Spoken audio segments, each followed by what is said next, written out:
প্রেম আসলে কাজের ক্ষতি করে এমন মন্তব্য করেছেন পূজা চেরি। চলচ্চিত্রের পর এবার নতুন জগতে চিত্রনায়িকা পূজা চেরি। রায়হান রাফির আসন্ন ওয়েব সিরিজ ব্ল্যাক মানিতে কাজ করে এই প্রথম ওটিটিতে নাম লেখালেন নায়িকা। তবে সিরিজটি মুক্তির আগেই পূজার ঝলকানি নজর কেড়েছে দর্শকদের।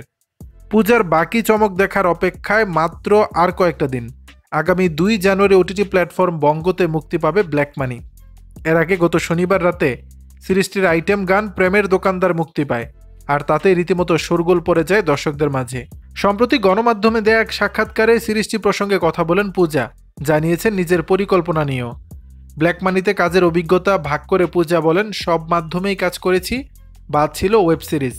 অনেকদিন ধরে প্রস্তাবও ছিল, তবে গল্প ও আনুষঙ্গিক বিষয় পছন্দ না হওয়ায় কাজ করিনি। প্রেমের দোকানদার গান প্রসঙ্গে পূজা বলেন, ভালো সাড়া পেয়েছি। প্রেমের প্রসঙ্গে পূজা জানান, কাজের প্রেমই আছেন আপাতত। নায়িকার কথায়, আমি তো সবসময় প্রেমের মধ্যে থাকতে পছন্দ করি। প্রেম ছাড়া মানুষের জীবন তো অর্থহীন। কিন্তু হঠাৎ আমার মনে হয়েছে প্রেম আসলে কাজের কিছুটা হলেও ক্ষতি করে। তাই সিদ্ধান্ত নিয়েছি প্রথমে কাজ, তারপর অন্য কিছু। তাই কারো সঙ্গেই প্রেম নেই এখন। প্রেমে আছি আবার নেই, এটা অন্যরকম অনুভূতি। ভবিষ্যতে নিজেকে কিভাবে দেখতে চান জানিয়ে নায়িকা বলেন, আমি কারো মতো হতে চাই না, কারো জায়গাও নিতে চাই না। নিজেকে একটা শক্ত অবস্থানে দেখতে চাই। এটা বিশ্বাস করি যে কেউ কারো জায়গা নিতে পারে না। দর্শক, বিষয়টি নিয়ে আপনাদের মতামত জানাবেন নিচের কমেন্ট বক্সে।